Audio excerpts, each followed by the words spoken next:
சென்னையின் புதிய அதிசயம் போரூர் வடபழனி இடையே நாளை முதல் மெட்ரோ ரயில் சோதனை ஓட்டம். வணக்கம். சென்னை மெட்ரோ ரயில் 2ஆம் கட்ட பணிகளில் ஒரு பிரம்மாண்ட மைல்கல்லாக போரூர் மற்றும் வடபழனி இடையேயான ஈரடுக்கு மேம்பால வழித்தடத்தில் நாளை ஜனவரி 11 ஞாயிற்றுக்கிழமை முதல் சோதனை ஓட்டம் நடைபெறவுள்ளது. சென்னையின் போக்குவரத்து நெரிசலை குறைக்கும் இந்த திட்டத்தின் தற்போதைய நிலவரம் குறித்த விரிவான தகவல்களை பார்ப்போம். ஆம், போரூர் சந்திப்பு முதல் வடபழனி வரையிலான இந்த வழித்தடம் இந்தியாவின் மிக அரிதான ஈரடுக்கு மேம்பால வடிவமைப்பை கொண்டது. அதாவது தரைமட்டத்தில் சாலை போக்குவரத்தும் முதல் அடுக்கில் மேம்பால சாலை போக்குவரத்தும் 2ஆம் அடுக்கில் மெட்ரோ ரயிலும் செல்லும் வகையில் இது உருவாக்கப்பட்டுள்ளது. நாளை நடைபெறவுள்ள இந்த சோதனை ஓட்டத்திற்காக மின்மயமாக்கல் மற்றும் சிக்னல் சோதனைகள் இன்று நடுநிலவுக்குள் முடிக்கப்பட உள்ளன. சுமார் 4000 தொழிலாளர்களின் இரவு பகல் பாராத உழைப்பால் இந்த வழித்தடம் இப்போது தயார் நிலையில் உள்ளது. பொதுமக்கள் பயன்பாட்டிற்கு இந்த மெட்ரோ ரயில் எப்போது வரும்? சென்னை மெட்ரோ ரயில் நிர்வாகத்தின் திட்டப்படி இந்த சோதனை ஓட்டங்கள் வெற்றிகரமாக முடிந்தவுடன் வரும் பிப்ரவரி இறுதியில் அல்லது மார்ச் தொடக்கத்தில் இந்த வழித்தடம் பொதுமக்கள் பயன்பாட்டிற்கு திறக்கப்படும் என எதிர்பார்க்கப்படுகிறது. தொடக்கத்தில் பூந்தமல்லி முதல் வடபழனி வரை ரயில்கள் இயக்கப்படும். இதில் ஒரு சிறப்பம்சம் என்னவென்றால், வடபழனியில் ஏற்கனவே உள்ள மெட்ரோ நிலையத்துடன் புதிய 2ஆம் கட்ட மெட்ரோ வழித்தடம் ஒரு பிரம்மாண்ட ஆகாய நடைபாதை மூலம் இணைக்கப்பட உள்ளது. இதன் மூலம் பயணிகள் எளிதாக ஒரு வழித்தடத்திலிருந்து மற்றொரு வழித்தடத்திற்கு மாற முடியும். தகவல்களுக்கு நன்றி. சென்னையின் மேற்கு பகுதியை நகரின் மையப்பகுதியுடன் இணைக்கும் இந்த திட்டம் லட்சக்கணக்கான பயணிகளுக்கு பெரும் வரப்பிரசாதமாக அமையும் என்பதில் சந்தேகமில்லை. முக்கிய தகவல்கள் ஒரு பார்வையில்.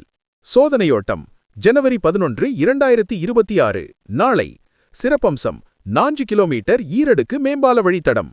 வழித்தடம் போரூர், ஆழ்வார் திருநகர், வளசரவாக்கம், வடபழனி. பொதுமக்கள் பயன்பாடு பிப்ரவரி 2026.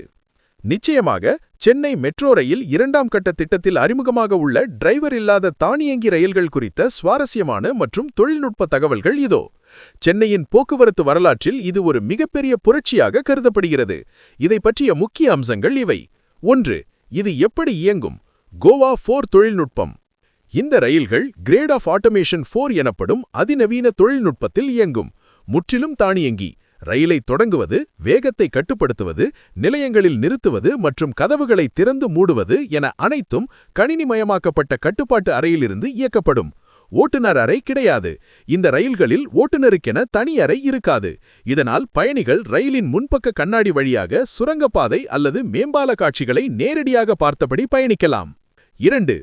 பயணிகளுக்கான நவீன வசதிகள். AI கண்காணிப்பு. ரயிலுக்குள் ஏதேனும் அசம்பாவிதம் நடந்தாலோ அல்லது பொருட்கள் தண்டவாளத்தில் விழுந்தாலோ செயற்கை நுண்ணறிவு மூலம் தானாகவே பிரேக் பிடிக்கும் தொழில்நுட்பம் இதில் உள்ளது. அதிகமான கேமராக்கள். ஒவ்வொரு பெட்டியிலும் சர்வதேச தரத்திற்காக பல CCTV கேமராக்கள் பொருத்தப்பட்டுள்ளன. USB charging. 1ஆம் கட்ட மெட்ரோவில் இல்லாத வசதியாக இதில் ஒவ்வொரு பெட்டியிலும் மொபைல் மற்றும் லேப்டாப் சார்ஜ் செய்யும் வசதி உள்ளது. Dynamic map. ரயிலின் வழித்தடத்தை டிஜிட்டல் திரையில் காட்டும் டைனாமிக் ரூட் மேப் வசதி செய்யப்பட்டுள்ளது. 3. முக்கிய விவரங்கள். வேகம். இந்த ரயில்கள் அதிகபட்சமாக மணிக்கு 90 கிலோமீட்டர் வேகத்தில் செல்ல வேண்டும் என வடிவமைக்கப்பட்டுள்ளன. இயக்க வேகம் 80 கிலோமீட்டர். பெட்டிகள். தொடக்கத்தில் 3 பெட்டிகள் கொண்ட ரயில்கள் இயக்கப்படும். இதில் சுமார் 900 முதல் 1000 பயணிகள் வரை பயணிக்கலாம். தயாரிப்பு. இந்த ரயில்கள் ஆந்திர மாநிலம் ஸ்ரீ சிட்டியில் உள்ள ஆல்ஸ்டாம் மற்றும் பெங்களூருவின் BEML என்ற நிறுவனங்களால் மேக் இன் இந்தியா திட்டத்தின் கீழ் தயாரிக்கப்படுகின்றன. 4. எப்போது பயன்பாட்டிற்கு வரும்? முதல் சோதனை பூந்தமல்லி முதல் போரூர் வழித்தடத்தினிடையே ஏற்கனவே பல்வேறு கட்ட சோதனைகள் ட்ரையல் ரன்ஸ் வெற்றிகரமாக நடத்தப்பட்டுள்ளன. துவக்க தேதி 2025ஆம் ஆண்டின் இறுதிக்குள் டிசம்பரில் முதல் கட்டமாக பூந்தமல்லி வழித்தடத்தில் இந்த ரயில்கள் மக்கள் பயன்பாட்டிற்கு வரும் என எதிர்பார்க்கப்படுகிறது.